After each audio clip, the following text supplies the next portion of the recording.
तबका एक अभी जो मैंने बताया वो मौलाई फिरका। अब इनका जो भी मौकिफ है भाई गौसे आजम हमारे हैं, तो क्या वाकई गौसे आजम आपके हैं? इसके सबूत में ताल्लुक से मैं पहले एक चीज दिखाता हूं आपको। आइए जरा इन साहब को सुनिए, इसका नाम मुझे पता नहीं है और मुझे नाम से इसकी गरज भी नहीं। सुनिए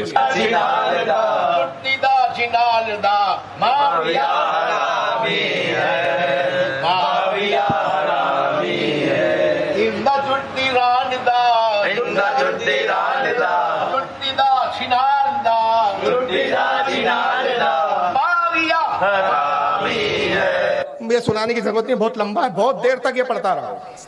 और ये कोई दरगाह का मुचावर और खादिम बोलता है अपने आप को, सूफी बोलता है अपने आप को, सुन्नी बताता है। मगर अकीदा क्या है कि अमीर माविया रज़ी अल्लाह ताला पे क्या कर रहा है? तवर्रा कर रहा है, गालियां बक रहा है, गंदी गंदी गालियां बक रहा है। वो जुमले मुझे दोहराने की जरूरत ही नहीं, आपने अपने कानों से सुन लिया। ये आज अपने आप को सुन्नी कहते हैं, जबकि सहाबा को गालियां बकना और सहाबा को माज़अल्लाह मुनाफिक और काफिर कहना ये सुन्नियों का तरीका नहीं, ये शियाओं का तरीका है। और मैं बतौर दलील एक किताब आपके सामने पेश भी कर देता हूँ। आइए देखिए, ये शियाओं की सबसे मोतबर किताब है उसूल काफी, अश-शाफी तर्जमा उसूल काफी। इसका लिखने वाला याकूब कुलैनी है। शिया बुखारी को नहीं मानते, याद रखिए, मुस्लिम को नहीं मानते, तिरमिजी को नहीं मानते, हमारी किताबों को नहीं मानते। इनके हदीस में कुरान के बाद सबसे अफजल जो किताब मानी जाती है वो कौन सी है? उसूल काफी। ये याकूब कुलैनी इनका बहुत बड़ा आलिम गुजरा है शियाओं का। सफा नंबर इसका 42 जिल्द नंबर 5 पर वो इमाम जाफर के खाते में डालता है माज़अल्लाह।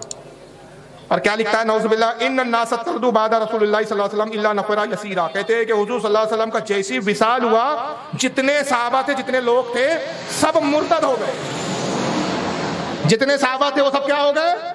मुर्तद हो गए। इल्ला नफरा यसीरा, सिर्फ चंद एक लोग थे जो ईमान पर रहे, बाकी सारे के सारा सहाबा इस्लाम से फिर गए। तो कितने लोग इस्लाम पे रह गए? तो कहते सिर्फ 6 लोग थे जो मुसलमान थे, जिसमें हजरत हुज़ैफा थे, एक सलमान फारसी थे, एक अली थे। 6 लोगों के नाम गिनवाते हैं कि ये लोग थे जो ईमान पर रहे, बाकी सबके सब मुर्तद हो गए। तो सारे सहाबा किराम को काफिर कहना ये किसका तरीका है? शियाओं का। और आज तुम अमीर माविया की आड़ में, शुरुआत अमीर माविया से होती है, फिर उसके बाद हिम्मत बढ़ती है, बाद फिर उस्मान गनी तक, फिर हजरत उमर तक, और फिर हजरत अबू बकर तक, और फिर अबू बकर के बाद फिर कोई जात नहीं बचती, सारे सहाबा पे लानतान और गालियां शुरू हो जाती हैं। ये आज इस फिरके का शेवा है। लेकिन अगर ये कहते हैं हम अहले सुन्नत है, ये दावा कर रहे हैं हम असली अहले सुन्नत है, तो मैं कहता हूं अगर तुम असली अहले सुन्नत हो तो फिर ये कौन लोग हैं?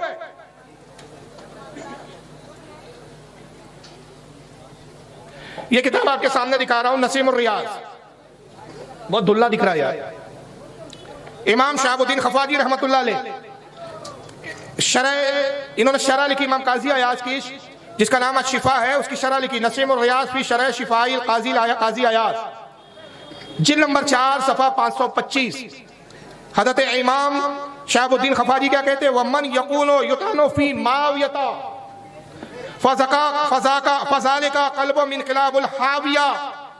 हजरत इमाम खफाजी कहते हैं अहले सुन्नत के इमाम है। अगर तुम सुन्नी हो तो इमाम खफाजी के बारे में क्या कहते हो, जिनके अहले सुन्नत के इमाम होने पर इत्तेफाक हो? कहते हैं जो हजरत अमीर माविया रज़ी अल्लाह ताला अन्हु पर तान करे, तानाज़नी करे, वो जहन्नम के कुत्तों में से एक कुत्ता है।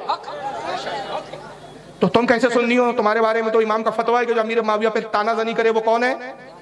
जहन्नम के कुत्तों में से एक कुत्ता है। ये हम नहीं कह रहे, ये बरेली के मौलाना अहमद रज़ा नहीं कह रहे, जो हर चीज तुम आलत के खाते में डाल के आलत को भी आज गालियां बक रहे हो। मैं बड़ी जिम्मेदारी से कह रहा हूं कि अगर इस पर आपको संजीदगी के साथ बात करना हो, हम आला हज़रत का जिक्र भी नहीं करेंगे। 1400 साल पहले के, आज से 14 साल से लेकर आज तक के पहले के आलत से पहले के इमामों से बताएंगे कि उनका अमीर माविया के ताल्लुक से क्या अकीदा है, और खुद गौसे आजम का क्या अकीदा है। अभी मैं गौसे आजम का भी अकीदा आपके सामने पेश करूंगा। आइए आगे बढ़िए। ये किताब है हजरत इमाम इब्न हजर अल मक्की अल हैतमी अश-शाफ़ई की। ये मक्का के अहले सुन्नत के बहुत बड़े इमाम हैं। ये मेरे पास ओरिजिनल हाथ में है इस वक्त किताब, जो स्क्रीन पे आपको मैं दिखा रहा हूँ। अगर ये अहले सुन्नत के नहीं तो तुम किस खेत की मूली हो जनाब। इन्होंने किताब लिखी है सवाइक मुहर्रिका, सवाइकुल मुहर्रिका, सफा नंबर इसका 262। हजरत इमाम इब्न हजर अल मक्की क्या लिखते हैं? कहते हैं कि सुइल अब्दुल्लाह इब्न मुबारक रज़ियल्लाहु अन्हु, हजरत अब्दुल्लाह इब्न मुबारक से पूछा गया। अब्दुल्लाह इब्न मुबारक कौन है? इमाम अबू हनीफा के शागिर्द है। ये अपने आप को हनफी भी बोलते हैं। इमाम अबू हनीफा के कौन है? इमाम बुखारी के दादा उस्ताद है। ये इनकी जलालत इल्म है, और उन्होंने लिखा व नाहिका बिही जलालता व इल्मा, उनकी जलालत इल्म के लिए यही काफी है कि अब्दुल्लाह इब्न मुबारक जैसी शख्सियत कह रही है। उनसे सवाल हुआ अब्दुल्लाह इब्न मुबारक से, अय्युमा अफज़लु माविया औ उमर इब्न अब्दुल अजीज। पूछा गया अब्दुल्लाह बिन मुबारक बताइए उमर बिन अब्दुल अजीज और अमीर माविया में अफजल कौन है? अमीर माविया सहाबी है और उमर बिन अब्दुल अजीज पहले सदी के पहले मुजद्दिद है, लेकिन सहाबी नहीं है, ताबई या तबे ताबई में। इन दोनों में अफजल कौन है? अब्दुल्लाह इब्न मुबारक जवाब क्या देते? फ़क़ाल, उन्होंने कहा अल गुबार लज़ी दखल अनफ़ फ़रासा मावियता मा रसूलुल्लाह सल्लल्लाहु अलैहि वसल्लम खैरुन मिन उमर इब्न अब्दुल अजीज। जो उनकी तबलीग के जरिए हम तक पहुंचा है, इस बात को सिवाय उस जिंदगी के जिसका मकसूद दीन की बर्बादी है, कोई पसंद नहीं कर सकता। मुज्तहिद अल-सानी कहते हैं कि इमाम हज़रत अमीर माविया को जो फासिक है, काफिर कहना तो दूर की बात है, ये बदबख्त मुनाफिक कह रहे हैं। कहते हैं अमीर माविया को अगर फासिक भी कोई शख्स कहता है या काफिर कहता है तो गोया सिर्फ अमीर माविया को नहीं कहना, निस्फ सहाबा इकराम की जमात उनके साथ है। तो दीन से, निस्फ दीन से, आधे दीन से एतमाद उड़ जाएगा। क्यों? कि उन सहाबा से हदीसें भी आई है, रिवायतें भी आई है, हम तक दीन पहुंचा है। तो जो ये कहे कि माज़अल्लाह अमीर माविया और उनके सारे साथी फासिक और फाजिर थे, काफिर थे, तो ये मुज्तहिद अल-सानी कहते हैं कि ये बात सिवाय उस जिंदगी के, उस आग के पुजारी के, उस बददीन के जिसका मकसद दीन की बर्बादी है, वही कह सकता है, इसके अलावा कोई नहीं कह। अगर मैं इस तरह के अक़वाल दिखाऊं, ये पूरी रात छुट्टी पड़ जाए, कई रातें छुट्टी पड़ जाए। आइए गौसे आजम क्या कहते हैं वो देख लीजिए। सरकार गौसे आजम गुनियतुत तालिबीन सफ़ा 200 और सफ़ा 202 पर क्या कहते हैं। इमाम अहमद इब्न हंबल फरमाते हैं, इमाम अहमद इब्न हंबल फरमाते हैं कि हज़रत तलहा, जुबैर, आयशा और माविया से हज़रत अली की लड़ाई और बाहमी नफरत व अदावत के मुतालिक हमें बहस, मुबाहिसे, मकालमे से गुरेज करना चाहिए। गौसे आजम का मसला क्या है कि हज़रत अली से हज़रत तलहा की जंग हुई, हज़रत जुबैर की जंग हुई, हज़रत आयशा की जंग हुई, हज़रत माविया की जंग हुई। इन्होंने लड़े, इख्तलाफात हुए, जंगें हुई, लेकिन इस लड़ाई और इस अदावत के बारे में, इस नफरत के मुतालिक हमें मुबाहिसा और मकालमे से हमें क्या करना चाहिए? गुरेज करना चाहिए। क्योंकि अल्लाह ताला क़यामत के दिन इनकी बाहमी बुग़्ज़ और अदावत रफ़ा फरमा देंगे, जैसा कि इरशाद बारी ताला है कि हम इनके दिलों का कीना खत्म कर देंगे और वो भाई भाई हो जाएंगे और आमने सामने तख्तों पर बैठे होंगे। गौसे पाक कह रहे हैं कि अल्लाह ताला इनके दिलों के कीनों को निकाल देगा और ये लोग क्या करेंगे? जन्नत में आपस में भाई भाई हो जाएंगे और जन्नत में आमने सामने तख्तों पर बैठेंगे। गौसे आजम तो ये अकीदा बता रहे हैं कि चाहे अमीर माविया हो, हज़रत तलहा हो या हज़रत जुबैर हो, बावजूद जंग के हक़ तो अली के साथ था, ये खता इज्तिहादी पर थे, खता हुई इनसे, लेकिन अल्लाह इनके मामलों को दुरुस्त फरमा देगा और ये जन्नत में तख्तों में आमने सामने बैठे होंगे। गौस पाक जन्नती कह रहे हैं और ये आज के मौलाई कह रहे हैं जन्नत ये माशाअल्लाह। तो गौस पाक को मानेंगे, इनको मानेंगे। लंबी बात बहुत सारी है, वक्त उतना है नहीं क्योंकि प्रोग्राम भी थोड़ा लेट हो गया। अब इस पर जो एतराज़ होता है, गौस पाक ने और भी बहुत कुछ लिखा है, यहाँ तक कि जो लोग सहाबा की लानतान करते हैं उनके बारे में वहीदे भी बताई है, उतना वक्त रहा नहीं। आखिरी में एक बात बताता चलूँ, इस किताब के बारे में फिर एक शुबा पैदा करते हैं और ऐसे ऐसे जाहिल आजकल कभी किताब खोल के नहीं देखी, सब गुगलू मौलवी बन गए आजकल। आप ही के बंबई के एक साहब है, गुगलू पे आए, जिनको उर्दू भी बोलना नहीं आ रहा, वो कहते हैं कि साहब गुनियतुत तालिबीन गौस पाक की किताब ही नहीं है। अभी एक शेवा बना लिया, जो भी किताब इनके खिलाफ जाए उस किताब का इनकार कर दिया। हालांकि ऐसा नहीं है, गौस पाक की गुनियतुत तालिबीन को लेकर अलबत्ता उलमा में जरूर इख्तिलाफ है, लेकिन जमहूर का इत्तेफाक और इजमा इस पर है कि गुनियतुत तालिबीन गौस पाक की ही किताब है। 3 मौक़िफ़ है अहले सुन्नत के ताल्लुक से। कितने मौक़िफ़ है? 3। पहला मौक़िफ़ यह है कि ये गौस पाक की किताब नहीं, गौस पाक की तरफ मंसूब है। ये कहने वाले शाह अब्दुल हक मोदी से डैली है, मगर फतह रज़िया में आला इसका जवाब ये देते हैं कि ये नफ़ी जो है मुजर्रद है। मुजर्रद मतलब ये दलील की मोहताज है, इसके पीछे शाह साहब ने कोई दलील नहीं। मैं सिर्फ इनकार कर दिया इस बुनियाद पे कि चंद बातें उसमें इलाकी है।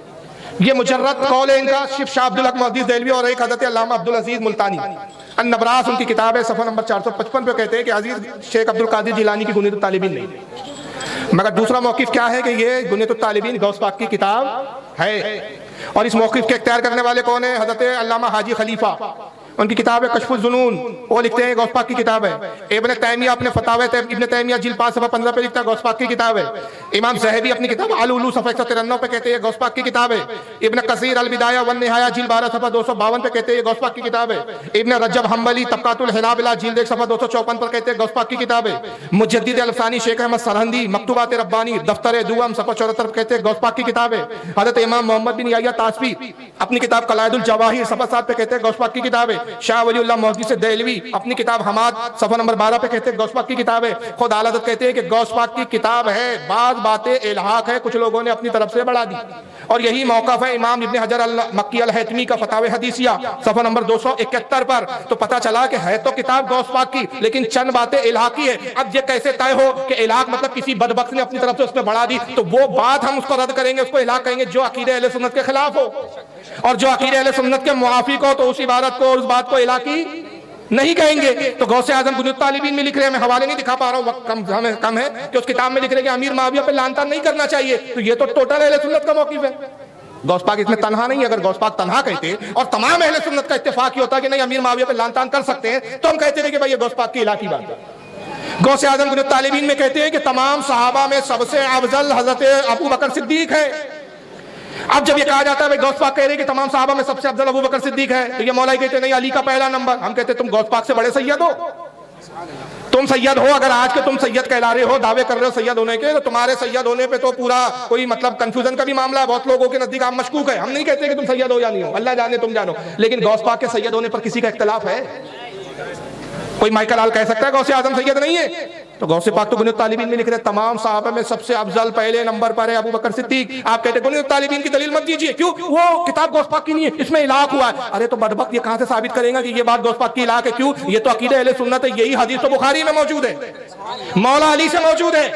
और हदीस के अल्फाज ये है कि हजरत मोहम्मद इब्ने हनफिया जो हजरत मौला अली के साहबजादे हैं, हजरत फातिमा के अलावा दूसरी बेटी से पैदा हुए, वो खुद सवाल करते हैं हजरत अली से, कहते हैं कुल तो ले अभी, मैंने अपने वालिद हजरत मौला अली से पूछा अय्युन नास खैरुन बादा रसूलुल्लाह सल्लल्लाहु अलैहि वसल्लम, आए अब्बा जान ये बताइए तमाम सहाबा में रसूलुल्लाह के बाद सबसे अफजल कौन है? आला अबू बकरीन का वो अबू बकर सिद्दीक है। ये सही बुखारी में, ये मुस्लिम में, अबू दाऊद में, इमाम अहमद ने इसको अपने मुस्नद में लिखा, इमाम इब्न अबी शैबा ने इसको लिखा, इमाम इब्न अबी आसिम ने लिखा, हजरत इमाम खल्लाल ने लिखा, इमाम तबरानी ने लिखा, हजरत इमाम दारकुतनी ने लिखा, हजरत इमाम अबू नूम ने लिखा, इमाम बहकी ने लिखा, इमाम इब्न अब्दुल बर ने लिखा। 45 हवाले इस वक्त मेरे पास। तो ये इबारत इलाकी नहीं है, इस पे तो इज्मा है। तो मोहम्मद इब्न हनफिया कहते हैं मैंने पूछा रसूलुल्लाह के बाद कौन है अफजल? मौला अली ने कहा अबू बकर। फिर कहते हैं मैंने फिर सवाल किया कुल तो सुम्मा मन, मैंने अपने वालिद से पूछा उनके बाद कौन है? काला सुम्मा उमर, का उनके बाद उमर अफजल है। वह खशीत वहीं यकूल उस्मान, कहते हैं मुझे डर हुआ कि मैं फिर पूछूं कि सुम्मा मान उसके बाद कौन अफजल है, तो उस्मान गनी का नाम ना ले। तो मैंने सवाल बदल दिया, मैंने कहा हुजूर उमर के बाद तो आप अफजल है ना। हजरत अली ने उसको भी एक्सेप्ट नहीं किया, बल्कि क्या कहा? सुम्मा अंता, काला सुम्मा अंता। मैंने कहा क्या आप उसके बाद अफजल है ना? काला माना इल्ला रजुलुन मिनल मुस्लिमीन, कहा नहीं मेरे बेटे मैं उस्मान के बाद अफजल नहीं हूं, मैं तो आम मुसलमानों में से एक फर्द हूं। यहां तो मौला अली ने आजीज़ी की, वरना अहले सुन्नत का इत्तेफाक क्या है कि आप कितने नंबर पर हैं? चौथे नंबर पर है। लेकिन आप कहते हैं नहीं मैं चौथे पर भी नहीं हूं, मैं तो आम मुसलमान। लेकिन हजरत उमर और हजरत अबू बकर इनके शेखैन के अफजल होने पर पूरे अहले सुन्नत का इज्मा है। तुम अपने आप को हनफी कहते हो, मेरा दावा है कि आओ इमाम अबू हनीफा की किताबों से फैसला कर लो। वो क्या कहते हैं? अल फिक़्ह अकबर में कहते हैं कि तमाम सहाबा में सबसे अफजल अबू बकर सिद्दीक है। तो बहरहाल बहुत सारी बातें हैं, वक्त उतना नहीं है। और आज तक ये खुद खुतबे में पढ़ते थे, पता नहीं अब ये खुतबा कौन सा देने लगे, अल्लाह जाने।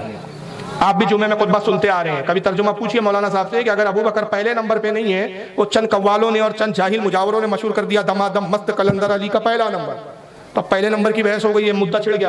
हालांकि इससे कोई सुन्नियत और दीन का बहुत बड़ा फायदा नहीं है, लेकिन ऐसे इख्तलाफ लाके से सुन्नियत को बांटना मकसूद है।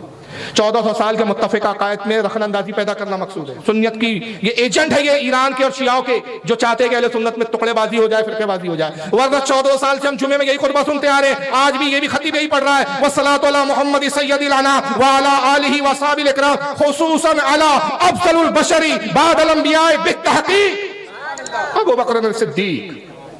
क्या पढ़ रहे हो कि तमाम बशरों में रसूलुल्लाह के बाद अंबिया के बाद बित्तहकीक कौन है अफजल? अबू बकर सिद्दीक। जो मैं खतीब साहब आप अभी मिंबर पे कहे कि अबू बकर को अफजल बोल रहे हैं, मिंबर से उतरे और कह रहे अली का पहला नंबर, तो इतने झूठे मक्कार क्यों हो तुम यार? अब बदल दिए गए, अब ये बता रहे खुतबा भी बदल दिए। तो खुतबा बदलना खुद इस बात की दलील है कि तुम अहले सुन्नत से आप हट चुके हो। तुम अहले सुन्नत मत बोलो डंकी की चोट पर, मर्द बनो, तकिया मत करो शियाओं की तरह, खुलकर बोलो हम शिया हो गए। और अगर तुम कहते हम शिया नहीं है, हम इनको कहते तुम शिया हो, तो जवाब में कहते तुम नाज़बी हो। खुदा की कसम हम नाज़बी नहीं है। नाज़बी किसे कहा जाता है? जो अहले बैत से दुश्मनी रखते हैं। हम अहले बैत के दुश्मन नहीं है, हमारा मौकिफ एतदाल वाला है, मसलक के आला हज़रत एतदाल वाला है। और एतदाल का मसलक क्या है? हम अफजल और आला, अमीर माविया तो बहुत दूर की बात है, आला हज़रत कहते हैं अली और माविया में अफजलियत का इतना बड़ा फर्क है कि अमीर माविया ऐसे घोड़ों पर बैठ जाए जिनकी रफ्तार बिजली की तरह हो, जो हवाओं से बातें करते हो और फी एकड़ करोड़ों अरबों मील तय करते हो। और अली का जो मकाम है, ये घोड़े दौड़ दौड़ के थक जाए, अली के पहले मकाम को भी पार ना कर पाए। इतना फर्क है माविया और अली से। मौकिफ क्या अहले सुन्नत का? भाई अली से जो भी जंग हुई अमीर माविया की, वो कसास उस्मान की बुनियाद पर थी। इख्तलाफ दीन को लेकर नहीं था, इख्तलाफ शरीयत पर नहीं था, इख्तलाफ नबी की सुन्नत पर नहीं था, कुरान पर नहीं था, हजरत उस्मान गनी के किसास को लेकर खड़े हुए मामा। फिर भी अहले सुन्नत का इज्मा है, इज्मा है, मैं टंकी की चोट पे कह रहा हूं कि हक अली के साथ था। हक पर कौन थे? मौला अली। अगर हम नाज़बी होते तो मौला अली को हक पर नहीं कहते। हमारा अकीदा है कि हक मौला अली के साथ था, अमीर माविया से खता इज्तिहादी हुई, लेकिन चूंकि साहबी है, रसूलुल्लाह के रिश्तेदार है, हुजूर के रिश्ते में साले भी होते हैं, अहले बैत से भी उनके रिश्तेदारियां बरकरार रही, सिर्फ साहबी होने की बुनियाद पर हुजूर ने मना किया कि मेरे किसी साहबी पे लान तान मत करो।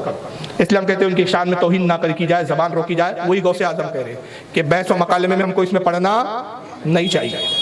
ये सब जन्नत में जाएंगे, हुजूर का हर सहाबी जन्नत में। तुझ जैसे फटीचर की शफात हो जाएंगे और सहाबी जन्नत में नहीं जाएंगे। जिसने नबी को देखा हो जन्नत में नहीं जाएगा। और क्या कोई साबित कर सकता है? मैं जिम्मेदारी से कहता हूँ, किसी मोतबर कोई ऐसी किताब से साबित कर दे कि जिस तरह तुम आज अमीर माविया को गाली बक रहे, क्या इमाम हुसैन ने गाली बकी है? क्या इस तरह इमाम हसन ने गाली बकी है? क्या अहले बैत ने बकी है? क्या इमाम ज़ैनुल आबिदीन ने बकी? अहले बैत में किसी ने अमीर माविया को कभी लान तान नहीं किया। ये तुम्हारा शेवा है। हर आलिम ने, इमाम ने यही कहा कि अमीर माविया पे लान तान करना जायज़ नहीं है। लेकिन ये फिरका शियाओं के नक्शे कदम पर है। मैं कह रहा हूँ ये मौला ही नहीं है, ना ये सुन्नी है। याद रखिए शिया है। इसकी सबसे बड़ी दलील दूं, हम नाज़ियत का रद्द करते हैं, हम खारजियत का रद्द करते हैं। हम खारजी नहीं है, खारजियों का रद्द हम करते हैं। नाज़वी अहले हदीस है जो यजीद को हक पर बताते हैं। हर साल मुहर्रम में हम उन अहले हदीस नाज़वियों का भी रद्द करते हैं। और तुम कहते हो, हम तुमको कहते हैं कि तुम्हारे अकीदे शियाओं की तरह, तुम शिया हो, तो तुम कहते हैं हम शिया नहीं है। तो अगर मर्द के बच्चे शियाओं का रद्द करके दिखाओ, फिर शियाओं का रद्द क्यों नहीं करते? तुमको शियाओं के रद्द करते हुए देखा नहीं गया, बल्कि शिया काले अंधेरा कायम रहने वाली जमातों में तुमको देखा गया। तुम उनके साथ बैठते हो, उनके साथ खाते पीते हो, तो बात समझ में आ गई कि अंदर उन ग्राउंड में तुम्हारी कोई साठगांठ चल रही है, तुम किसी के एजेंट बन चुके हो। और तू के शियाओं के अकीदे इतने बदतरीन है कि उस अकीदे को खुलकर तुम इजहार नहीं कर सकते। तुम्हें भी पता है कि शियाओं के अकीदे अगर हम बयान करेंगे हर सुन्नी जूते मारेगा, तो तुम अंदर से दीमक की तरह हमारे मजहब को चाटने की कोशिश कर रहे हो। मैं शियाओं के 3-4 वीडियो दिखा देता हूँ, और थोड़ा सा वक्त मिलेगा तो हजरत मज़हर आला हजरत पर मैं कुछ गुफ्तगू करूंगा। वक्त उतना नहीं बचा है, लेकिन आइए देख लीजिए जी। वीडियो का वक्त नहीं है, बस 2-3 देख लीजिए, छोटे छोटे वीडियो है। ये शियाओं का अकीदा देखिए क्या है साहब। सरकार अबू तालिब ने सोचा अली 13 रजब को फजर के वक्त आया, कि चलो आज वो जो मक्का में पादरी बना बैठा था और हर एक को जायचा बनाता था कि फुला बच्चा कब पैदा होगा, वो किन खसूसियात का मालिक होगा, वो क्या करेगा क्या नहीं करेगा। अबू तालिब कहते मेरे दिल में ख्याल आया, पहली बार ये बात कह रहा हूं। अबू तालिब कहते मेरे दिल में ख्याल आया कि मैं जाऊं और उससे जाकर पूछूं कि बता 13 रजब को फजर के वक्त इस वक्त में आने वाला बच्चा किन सिफात का मालिक होगा। ये सोच कर डीजी खान वालों, सोच में ना पड़ना, चलो नजफ और मक्का चलते हैं। अबू तालिब पादरी के पास आए, एहतराम अबू तालिब में पादरी खड़ा हुआ, क्यों आए? अबू तालिब कहते जरा एक जायचा बना, क्या जरा देख तो सही, 13 रजब फजर के वक्त इतने बजकर इतने मिनट पर एक बच्चा पैदा हुआ है, बता वो किन सिफात का मालिक होगा। एक बच्चा आया है, बता वो किन सिफात का मालिक होगा। सिफ्तैन कोसा मुझे हैदिया मस्जिद के इस मिंबर की अजमत की कसम, पादरी ने बच्चा उठाया, कागज कलम लिया, एक जायचा बनाया, देखा, फाड़ दिया, दूसरा लिया, बनाया, फाड़ दिया, तीसरा लिया, बनाया, फाड़ दिया, चौथा लिया, बनाया, फाड़ दिया। जब लातादार जायचे बनाता रहा, फाड़ता रहा,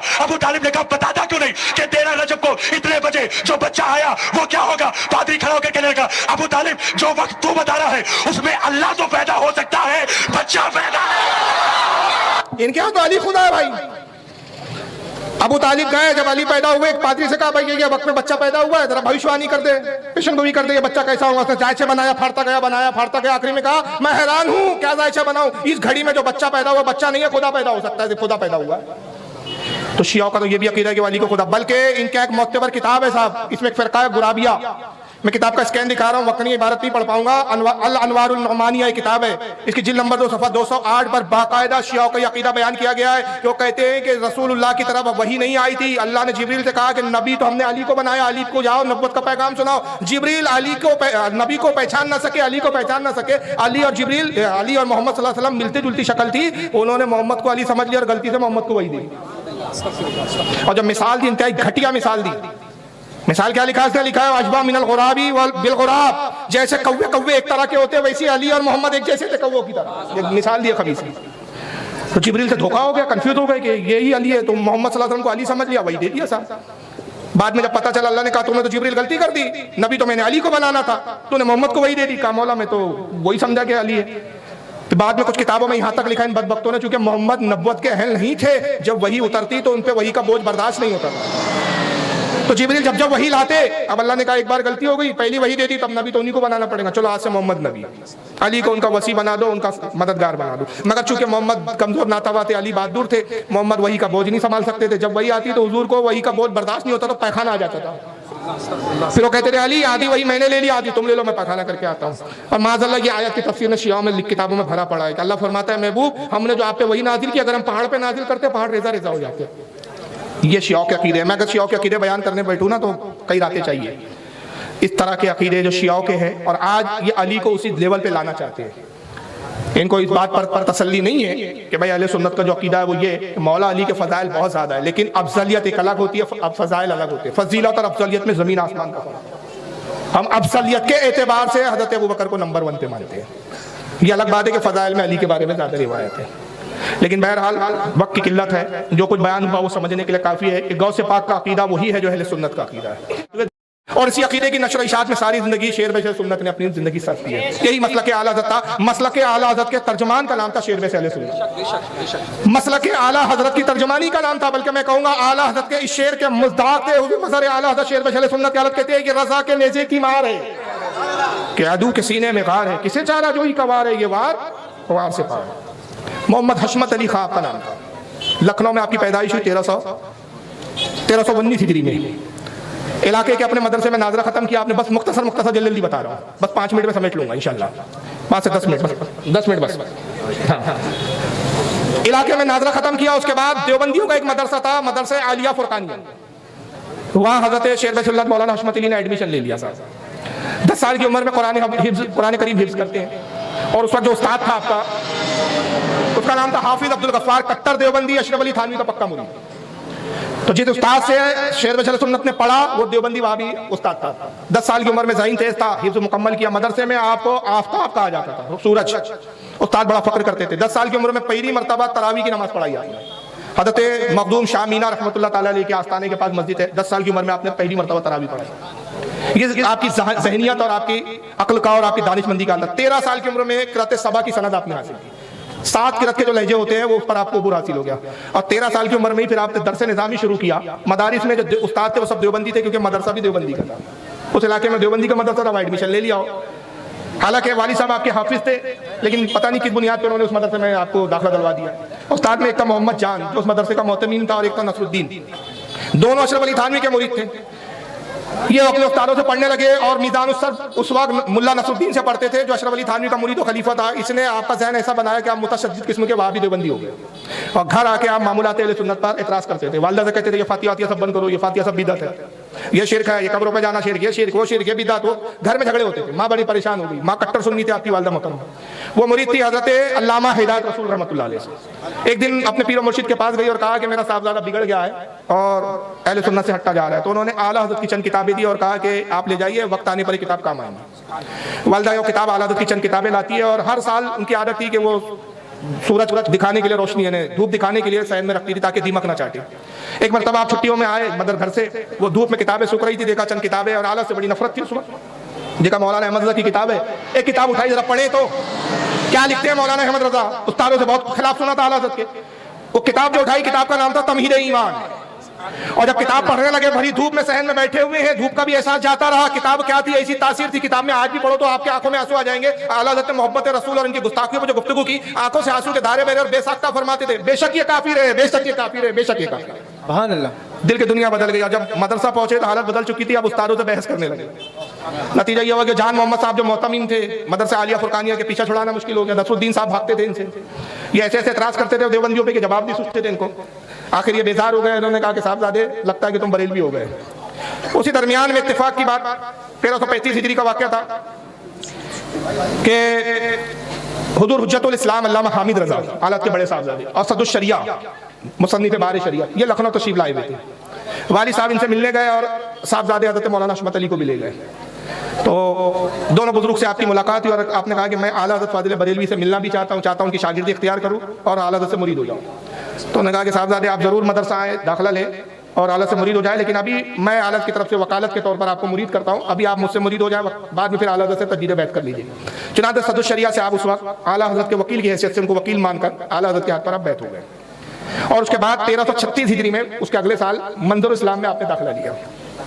वहाँ आपके उस्ताद थे हुज्जतुल इस्लाम अल्लामा हामिद रज़ा, सदर शरिया और हुज़ूर मुफ्ती आज़मीन और दीगर असातिज़ा, खुद आला हज़रत भी आपके उस्ताद थे। लेकिन आपको आला हज़रत से इतनी मोहब्बत हो गई कि आप ज़्यादा वक्त आला हज़रत की बारगाह में ही गुजारा करते थे। सुभान अल्लाह। वालिद जो जिनका नाम था हज़रत नवाब अली खां, आपके वालिद का नाम था हाफिज नवाब अली खां। सदर शरिया ने शिकायत की कि साहबजादे पढ़ते कम है, आलत के पास ज़्यादा बैठते हैं। तो वालिद साहब ने जो बड़ा आशिकाना जवाब दिया, कहा कि हज़रत साहबजादे जो आला हज़रत के पास बैठते हैं, आप जो दे रहे हैं वो तो बाद में भी मिल जाएगा, आप जो दे रहे हैं वो बाद में भी मिल जाएगा, मगर जो आला हज़रत दे रहे हैं वो बाद में नसीब होने वाला नहीं। तो जो आला हज़रत से ले रहे हैं वो बहुत बड़ी नेमत है। और नतीजा ये हुआ कि आला हज़रत की सोहबत का बहुत असर पड़ा आप पे। और 1338 हिजरी में जब आपकी उम्र 19 साल की, पहला मुनाजरा किया हल्द्वानी जिला नैनीताल एक इलाका है, वहां पर एक देवबंदी मौलवी आया जिसका नाम था यासीन खान सराई। देवबंदियों का बहुत मशहूर मुनाजिर था, 65 साल के करीब 60 साल के करीब उसकी उम्र थी। उसने सुन्नियों को चैलेंज किया। अहले सुन्नत के लोगों ने आला से रब्ता किया कि हुजूर यासीन खान सराई साहब जो देवबंद के बहुत बड़े मुनाजिर हैं, चैलेंज करके गए हैं हल्द्वानी में, कोई मुनाजिर भेजिए। अहले सुन्नत ने मुनाजिर के चैलेंज को कबूल किया। आला हज़रत ने हुजूर शेर अहले सुन्नत को भेजा। उस्तादों ने कहा हुजूर अभी नए नए साहबजादे 19 साल की उम्र, क्या मुनाजरा करेंगे? फरमाया इंशाल्लाह मुनाजरा भी करेंगे और फतेह याब हो कराएंगे। सुभान अल्लाह। आप गए और 19 साल की उम्र में 60 साल के बुढ़े से वो मुनाजरा किया कि दांत कट्टे कर दिए। और जब आप फातिहाना तशरीफ लाए, आला हज़रत बड़े खुश हुए, बगलगीर हुए, अपनी दस्तार मुबारक अता की और उसके बाद आपने गले लगाए और बड़े खुश हुए, मसरत का इज़हार किया और मजलिस में ऐलान किया, आज से मौलाना हशमत अली मौलवी हशमत अली को मैं अबुल फतह का खिताब देता हूँ, मुनाफिकीन का खिताब देता हूँ। अभी मदरसे का रजिस्टर बुलवाया और कहा कि आज से ताउम्र 5 रुपया माहनामा फकीर की तरफ से इनको वजीफा दिया जाए। और मेरे बाद मेरी औलाद पर लाजिम है कि जब तक मौलवी हशमत अली हयात है वजीफा इनको मिलता रहे। यहाँ तक कि आला हज़रत के ज़माने तक वजीफा मिला, फिर हुज्जतुल इस्लाम ने वजीफा जारी रखा, फिर हज़रत मुफस्सिर आज़म अल्लामा इब्राहिम रज़ा जो तालुशेरे के वालिद भी है, हुज्जतुल इस्लाम के साहबजादे, उन्होंने वजीफा जारी रखा ता जिंदगी हुज्जतुल इस्लाम के और बाज़रिए होते हुए अल्लामा हशमत अली अलैहि रहमा को वजीफा मिलता रहा। और उसके बाद फिर आपकी जो पूरी जिंदगी है वो मुनाज़रों में गुजरी है। इसी बुनियाद पर लोगों ने आपको सुल्तानुल मुनाज़िरीन के खिताब दिए, रईसुल मुनाज़िरीन के खिताब, बहुत सारे आपको खिताबत दिए गए। यहाँ तक कि शुद्धिकरण तहरीक शुरू हुई। शुद्धिकरण तहरीक क्या थी? इसका बानी था दयानंद सरस्वती। सत्याग्रह प्रकाश ने किताब लिखी और इसे दावा किया कि हिंदुस्तान के जितने मुसलमान हैं इनको जोर जबरदस्ती करके बादशाहों ने मुसलमान बनाया, ये जबरदस्ती मुसलमान बने, लिहाजा इनको दोबारा हिंदू बनाएंगे और दोबारा इनका शुद्धिकरण करेंगे, ये सब अपवित्र हो गए। उसने तहरीक शुरू की और उसका शागिर्द था श्रद्धानंद सरस्वती। ये कुरान का भी कुछ कुरान के पारों का हाफिज था, अरबी भी जानता था। ये माज़अल्लाह गांव के गांव जाता और जाने के बाद ये नऊज़ बिल्लाह वहां पर इस्लाम के खिलाफ बकवास करता और गांव के गांव पलट कर कुफ्र की तरफ चले जाते। हजारों लोगों को इसने दोबारा हिंदू बना दिया गया। मुसलसल खबरें आने लगी इनकी तहरीकी। आला हज़रत ने जमात रज़ाए मुस्तफ़ा का क़याम किया और उसका पहला मुफ्ती हुजूर शेर अहले सुन्नत अल्लामा हशमत अली अलैहि रहमा को मुक़र्रर किया। सुभान अल्लाह। और उसका मुनाज़िर आला भी हुजूर अल्लामा हशमत अली को मुक़र्रर किया गया। और फिर बाकायदा हज़रत हुजूर हशमत अली अलैहि रहमा ने हुजूर शेर अहले सुन्नत ने संस्कृत सीखी और फिर श्रद्धानंद का पीछा शुरू किया। जहाँ पता चलता श्रद्धानंद आया, आप वहाँ पे जाते जाके इससे मुनाजरा कर सके, ये नाम सुनता भागता। एक मरतबा आगरा में क़याम था, इत्तेफाक से खबर आई कि आगरा के करीब के ये गांव में श्रद्धानंद आने वाला है, पूरा गांव हिंदू होने वाला है। कुछ तकरीरें हुई है इसकी श्रद्धानंद की और पूरे गांव के मुसलमान हिंदू होने पर राजी हो गए हैं और शुद्धिकरण का एक सभा होने वाली है। हुजूर शेर अहले सुन्नत ने अपने भाई को लिया, उनका नाम था मौलवी उमर खान, उनको साथ लिया और अपने भाई के साथ बिला खौफ व तरदीद, बिला खौफ, आप बिल्कुल शेर नर थे, वहाँ उस गांव में पहुंचे। चौधरी से मुलाकात की और रात 12 बजे तक उसको समझाने की कोशिश की, लेकिन वहाँ का जो प्रधान चौधरी था वो मानने के लिए तैयार नहीं। कहा नहीं, हमें समझ में आ गया है कि इस्लाम बकवास मजहब है, नऊज़ बिल्लाह मिन ज़ालिक, हिंदू धर्म ही असल धर्म है, प्राचीन धर्म यही है, पुराना धर्म यही है, हम अपने पुराने धर्म पर लौटना चाहते हैं। वो नहीं माना। शेर वसल्लम बड़े मायूस हुए, करीब में एक मस्जिद थी, वहाँ तशरीफ लेकर बेचैनी के आलम में परेशान है कि पूरा गाँव हिंदू हो रहा है, क्या करूँ कैसे करूँ। इसी पचोपेच में थोड़ी सी नींद लगी, ख्वाब में आला हज़रत तशरीफ लाते हैं और सरकार आला फरमाते हैं साहबजादे आला हज़रत ने आपको रूहानी बेटा भी करार दिया था अपना। कहा साहबजादे फिक्र ना करो, इंशाल्लाह कल सुबह होगी तो तुम्हारे लिए खुशखबरी मिलेंगी और अल्लाह ने चाहा तो पूरा गांव मुसलमान हो जाएगा। आला हज़रत का ख्वाब में आना था। हुजूर शेर अहले सुन्नत को एक हौसला मिला। सुबह का बड़ी बेचैनी से इंतजार करने लगे। फजर की नमाज आपने पढ़ी, मालूम हुआ कि श्रद्धानंद आ चुका है, हवन जलाया गया है, आग रोशन की गई है, मंत्र वंत्र पढ़े जा रहे हैं, पूजा पाठ हो रही है और पूरे गांव के लोग वहाँ जमा है और सब दोबारा हिंदू होने वाले, सबका शुद्धिकरण होने वाला है। आप बड़े बेबाकार अंदाज में अपने भाई को लेकर मजमे को चीरते हुए स्टेज की तरफ बढ़े। लोगों ने देखा, हैरान हो गए कि भाई ये मुसलमान, इनकी डेयरिंग की दाद देना चाहिए कि बड़े मजमे से भी आप मरूब नहीं हो रहे। लोगों को चीरते हुए स्टेज के पास उसके पहुंचे और कहा कि श्रद्धानंद साहब आप भी मौजूद है, मैं भी मौजूद हूँ, आपका दावा है कि हिंदू धर्म सच्चा है, मेरा दावा है कि इस्लाम धर्म सच्चा है, तो क्यों ना इस पर मुनाजरा हो जाए। तो श्रद्धानंद कहता है कि साहब ये मुनाजरे की जगह नहीं है। उसने अपने चेले से संस्कृत में कहा, इनसे पूछो कि भाई ये क्या चाहते हैं। तो आपको संस्कृत आती थी, आपने कहा कि जब मैं और तुम यहाँ आमने सामने मौजूद है तो किसी तर्जुमान की जरूरत ही नहीं, मैं संस्कृत में तुमसे बात कर सकता हूँ। आप चाहे हिंदी में बात करें, संस्कृत में करें, मुझसे डायरेक्ट गुफ्तगू करें, किसी तर्जुमान की क्या आ जाती है। उसने कहा अच्छा मौलाना क्या चाहते हैं, क्या मुनाजरा कर लीजिए ताकि हक वाज़ेह हो जाए। उसने कहा भाई ये कोई मुनाजरे की जगह नहीं है, मुनाजरे का मौका नहीं है।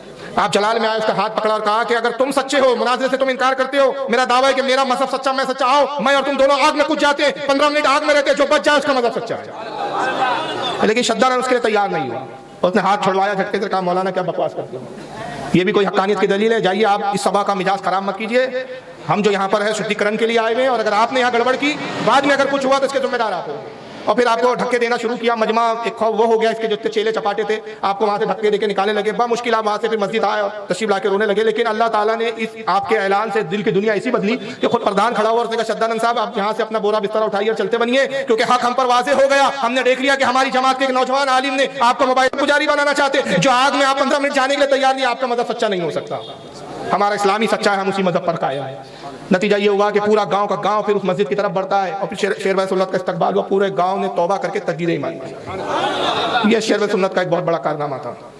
किसी ने आला हज़रत के बारे में उनसे पूछा, बड़े हाजिर जवाब थे कि मौलाना अहमद रज़ा ने ज़िंदगी में क्या काम किया है। मौलाना अहमद रज़ा ने किसी को कभी किसी काफिर को मुसलमान भी बनाया है? तो आपने जवाब दिया कि मेरे आला हज़रत ने कितनों को मुसलमान किया, वो एक लंबी बात है, मैं तो सिर्फ ये कहता हूँ कि मेरे आला हज़रत ने जितने मुसलमान नहीं किए, क़यामत तक के करोड़ों मुसलमानों का ईमान बचा दिया है, ये उससे बड़ा काम। तो बहुत हाजिर जवाबी थी आपकी। एक मरतबा आप देवबंदियों से मुनाजरे होने लगे, उस वक्त खौफ यह आलम था देवबंदियों पर कि जिस मुनाजरे के बारे में पता चल जाता मौलाना हशमत अली आने वाले हैं तो इनके मुनाजिर भाग जाया करते थे, स्टेज छोड़ के भाग जाते थे। इसलिए अहले सुन्नत उनको शेर व अहले सुन्नत का खिताब दिया, जहाँ शेर आया सारे गीदड़ और बकरियां भाग गए। और आप हमेशा पेटी साथ में लेके चलते, दिन जिसमें देवबंदियों की किताबें भरी पड़ी होती थी, पेटी लेके चलते। लोग कहते हैं आपका पेशा क्या है? कहते रद्द वाब, यही मेरा पेशा है, यही मेरा काम है। हाजिर जवाबी और हाजिर दिमागी का ये आलम था। एक जगह आपका जलसा होने वाला था, देवबंदियों ने पुलिस में जाके कंप्लेन की कि यहाँ वातावरण खराब होगा, माहौल खराब होगा, लिहाजा हशमत अली का बयान पे पाबंदी लगा दी जाए। कमिश्नर और मिनिस्टर तक बात चली गई, नतीजा ये हुआ कि आपके बयान पे पाबंदी लगा दी गई और स्टेज पर आने से आपको रोक दिया गया। तो आपने कमिश्नर से बात की, कहा कि देखो मैं तकरीर नहीं करूंगा, इनको मेरी तकरीर से प्रॉब्लम है ना, मैं तकरीर नहीं करूंगा, सिर्फ जाके स्टेज पर बैठूंगा। शेरवाए सुन्नत की हाजिर दिमागी देखे आप, मैं सिर्फ स्टेज पर बैठूंगा। तो आप इससे तो रोक नहीं सकते, कहा हाँ आप स्टेज पे बैठ सकते लेकिन तकरीर नहीं करेंगे आप, क्योंकि आपकी तकरीर से माहौल खराब हो सकता है। कहा ठीक है। आप बैठे, दूसरे खतीब जो है खिताब करते रहे, तकरीरें होती रही, जलसा खत्म हुआ, सलातो सलाम पे खत्म हुआ, आप खड़े हुए और कहा कि कमिश्नर साहब दुआ तो कर सकता हूँ ना? हाँ दुआ कीजिए। तो आप दुआ करते हैं, ऐ परवरदिगार इन मुसलमानों के ईमान को सलामत रखे, तू गवाह है मैंने आज हिफ्जुल ईमान की कोई बात नहीं की, तू गवाह है मौला मैंने नहीं बताया आज कि अशरफ अली थानवी ने हिफ्जुल ईमान में लिखा कि हमारे नबी का इल्म गैब जानवर पागलों की तरह है, तू गवाह है मौला मैंने तहज़ीर नास आज नहीं खोली, तो गवाह है। दुआ क्या थी? पूरी तकरीर हो रही थी और रद्द हो रहा था। कमिश्नर समझ भी रहा था लेकिन कुछ कर नहीं सकता था, परेशान कि ये जनाब खा के दुआ हो रही है कि रद्द हो रहा है, तो पूरी दुआ के बहाने ही पूरा रद्द कर दिया था। ये हाजिर दिमागी थी। एक मरतबा अजमेर की ज़ियारत करके तशरीफ ला रहे हैं, ट्रेन में बैठे हुए, एक बदबख्त वहाँ भी मिल गया रास्ते में, देखा टोपी ओपी से अंदाज लगाया कि बरेलवी के कोई मौलवी दिख रहे, तो सोचा चलो छेड़ते हैं इनको। कहा मौलवी साहब अजमेर से आ रहे हैं? कहा जी अल्हम्दुलिल्लाह। कहा वो फिर जन्नती दरवाजा भी देखा होगा आपने अजमेर में? बोले अल्हम्दुलिल्लाह जन्नती दरवाजा भी देखा है। फिर आपको सूंघने लगा वो कपड़े को, नाक खींच के, क्या कर रहा है बदबख्त? कहा भाई हमने तो हदीस में पढ़ा है कि जो जन्नत में जाता है उसके जिस्म में भी ऐसी खुशबू होती है कि जन्नत की खुशबू उसके जिस्म में आ जाती है और 7 मील दूर से सुनाई देंगी। आप जन्नती दरवाजे से आए और खुशबू तो आ नहीं रही है। आपने कहा बदबख्त अधूरी हदीस सुनाता है, पूरी हदीस सुना कि बद्दीन और काफिर को खुशबू सुनाई नहीं देंगी, तो मोमिन सुनेगा। नारे तकबीर, नारे रिसालत, मसलके आला हज़रत, फैज़ाने शेरे सुन्नत, फैज़ाने हुज़ूर मुशाहिदे बिल्लाह, जश्ने ताजदारे बगदाद। लेकिन सारी जिंदगी जो मुनाज़रे रहे आपकी नीयत क्या रही? मैंने ये वाक़या जब पढ़ा था तो मैं हिल गया था कि देखो हमारे बुजुर्गों का अंदाज क्या था। हज के लिए जब तशरीफ ले जा रहे हैं तो पानी का जहाज था, उसमें तकरीर करते थे, हज के अरकान पे खिताब कर रहे, इत्तेफाक से उस जहाज में मंजूर नुमानी भी था। ये देवबंदियों का बहुत बड़ा मुनाजिर था, अशरफ अली थानवी का शागिर्द था। एक दिन ये हुआ कि मंजूर नुमानी भी अपने कमरे से वो मजलिस में आया तो खुद आप फरमाते अपनी रुदात बयान करते हुए कि मैं हज के अरकान पे खिताब कर रहा था, जैसे उस मनुष्य को देखा मैंने अपनी तकरीर का रुख बदला और रद्द वाबिया शुरू कर दिया। अब वो जो रोजाना मैं रद्द वाबिया करता, खासतौर से मेरा मौजूद जो है रशीद अहमद गंगोही और उसके अकायद उसकी किताबें होती, मंजूर नुमानी दूर से सुनता लेकिन कुछ कह नहीं सकता था। एक दिन साहब हजरत के कमरे में दाखिल होता है, तो कश्तियों में फर्स्ट क्लास सेकंड क्लास से कमरे होते थे। कमरे में आया, आपके पलंग के नीचे बैठ कर कहा मौलाना मैं इस वक्त एक मसला पूछने आया हूँ। तो आपने कहा कि आप भी देवबंद के मौलवी और मसला मुझसे जानना चाहते हैं? तो कहा हाँ मसला हज से ताल्लुक रखता है, क्या आला हजरत ने हिंदुस्तान के हाजियों के बारे में कुछ लिखा है कि वो एहराम कहाँ से बांधे? तो अल्लामा हशमत अली अलैहि रहमा फरमाते हैं कि हाँ आला हजरत ने इस पर एक मुस्तकिल किताब लिखी है, लेकिन मौलवी साहब मसले से ज़्यादा ज़रूरी अकीदे की बात है, बेहतर है आपके पास भी इस वक्त फुर्सत है, मेरे पास भी फुर्सत है, अकीदे पे बात हो जाए। पहले आप मुसलमान तो हो जाइए, आपको तो हज भी फर्ज नहीं है, तो मसला जान के क्या करेंगे? हाँ अलबत्ता आला हजरत ने इस पर किताब लिखी है, तो आप पहले अकीदे पे। तो मंजूर नुमानी कहता है मौलाना अकीदे की बात रहने दीजिए, अब तो ये मुनाज़रे वगैरह सब मैंने छोड़ दिए। तो कहा क्यों मुनाजरे छोड़ दिए भाई, क्या हो गया आपका, फिर तौबा कर लिया आपने? कहा नहीं, तौबा वबा का क्या मामला है, मैं तो अपने अकायद को सही समझता हूँ। सिर्फ मुनाजरे इसलिए छोड़ दिए कि असल में मुनाजरा करते वक्त हर मुनाजिर की नीयत ये होती है कि सामने वाला मुनाजिर कोई ऐसा कुफ्र बके, कोई गलती करे जिसको पकड़ कर मैं मजमे में को सुनाऊँ और उसको जलील करूँ। अल्लामा अशरफ अली कहते ये देखिए बुजुर्गों का अंदर, कहते ला हौल वला कुव्वत, ये तुम्हारी नीयत थी, आज पता चला मुझे कि तुम जब भी मुनाजरा करने बैठे तुम इस नीयत के साथ बैठते थे कि सामने वाला फरीक कोई गलती करे, कुफ्र बक दे, कोई गुस्ताखी का जुमला कहे जिसको तुम पकड़ कर भुनाओ लोगों में और उसको जलील करो। खुदा की कसम अशरफ अली जब भी मुनाजरे में बैठा उसकी नीयत ये रही कि सामने वाला अपने कुफ्र से तौबा कर ले। कभी हमारी नीयत नहीं रही कि तुम और मजीद गुस्ताखी करो, इसलिए कि सामने वाले से कुफ्र जाना ये रज़ा बिल कुफ्र है, और रज़ा बिल कुफ्र का ये उम्मीद करना ये खुद कुफ्र है। तो इससे पता चलता है कि हज़रत शेर शल सुन्नत अल्लामा अहमद अली खान रहमतुल्लाह रिज़वान ने पूरी जिंदगी जो मुनाजरे भी किए तो उसके पीछे आपकी एक नीयत खालिस थी, वो ये कि सही अकीदे लोगों तक पहुंच जाए और जो बदअकीदा है वो आपकी तरफ जो आपकी दलाइल को सुनकर आपके जरिए तौबा कर ले और मज़हब हक़ अहले सुन्नत पर आ जाए। कई बार आपको जहर देने की भी कोशिश की गई, हत्ता कि कानपुर में आप पे कातिलाना हमला भी हुआ और ता जिंदगी आप जान हथेली पर लेकर अहले सुन्नत की खिदमत करते रहे और इतने मुनाजरे किए कि मेरे ख्याल से अहले सुन्नत में आपसे ज्यादा किसी ने मुनाजरे किए, सैकड़ों मुनाजरे, एक एक मुनाजरे की रुदात सुनाओ तो कई घंटे लग जाएंगे, ये बयान इतना सा वक्त में नहीं हो सकता। इतनी मसरूफियात के सारी जिंदगी मुनाजरा में आपकी सर्फ हुई, जलसे अलग होते थे, उसके बावजूद भी 100 के करीब आपने किताबें लिखी, जिसमें 2 किताब आपकी बड़ा कारनामा और बड़ी नायाब किताबें, अस्सवारिमुल हिंदिया, अस्सवारिमुल सिंधिया। अस्सवारिमुल हिंदिया वो है कि जब हुस्सामुल हरमैन आला हज़रत ने लिखवा के लाई अरब अजम के उलमा से, तो देवबंदियों ने यह एतराज़ किया कि साहब हमारे उलमा ने तो उर्दू में किताबें लिखी थी, मौलवी अहमद रज़ा ने अरब के उलमा को जब हमारी उर्दू अरबी में ट्रांसलेशन करके बताई तो गलत तरीके से बताया, हमारे वो अकायद नहीं है। अब चूंकि अरब के उलमा उर्दू नहीं जानते, मौलवी अहमद रज़ा ने जिस तरह भी झूठ जो कुछ बयान किया अरबी में उसको मान लिया और फतवा दे दिया। तो शेर वैसा सुन्नत ने एक बड़ा काम ये किया कि उस वक्त एशिया पाकिस्तान वगैरह जितना बना नहीं था उस वक्त, जितने इलाके थे जहाँ पे उर्दू बोलने वाले उलमा थे उन उलमा की तस्दीकात इनके कुफ्र पर जमा, तो 2 किताबें लिखी। अस्सवारिमुल हिंदिया भी पाकिस्तान बना तो अस्सवारिमुल सिंधिया भी एक लिखी। अस्सवारिमुल हिंदिया में तमाम हिंदुस्तान के उलमा की तस्दीकात ली जो 268 के करीब है तस्दीकात, और अस्सवारिमुल सिंधिया में पाकिस्ता68 और उसका श्रीलंका, बांग्लादेश यहाँ के उलमा की तस्दीकात को जमा किया जो उर्दू बोलने और समझने वाले थे, वो 150 के करीब है। तो गोया 150 और 268 के करीब मिला लो, 350-400 कुछ हो जाते, तादाद आप गिन लीजिए। तो ये तादाद के हिसाब से एक बहुत बड़ा कारनामा है कि हुजूर शेर सुन्नत ने ये जमा करके बताया कि साहब तुम्हारा कुफ्र ये नहीं है कि आला हज़रत माज़ल्लाह अरब के उलमा को धोखा दिया, जो उर्दू जानते समझते हैं उलमा वो भी इस किताबों को पढ़ने के बाद यही नतीजे पे पहुंचते हैं कि तुम्हारी किताबों में कुफ्र है और ऐसा कुफ्र है कि जो इस कुफ्र पे शक करे वो भी काफिर है। बहरहाल आखिरी वक्त में आप सब तलील हुए और 2 साल मुकम्मल साहिब फराश रहे, यहाँ तक के 1380 हिजरी में आपका विसाल हो गया और पीलीभीत शरीफ में आपकी मज़ार है। ये मुख्तसर वक्त में मैंने हुजूर मज़र आला पर कुछ बातें बयान की है। अल्लाह ताला आज की इस बज़्म को कबूल फरमा।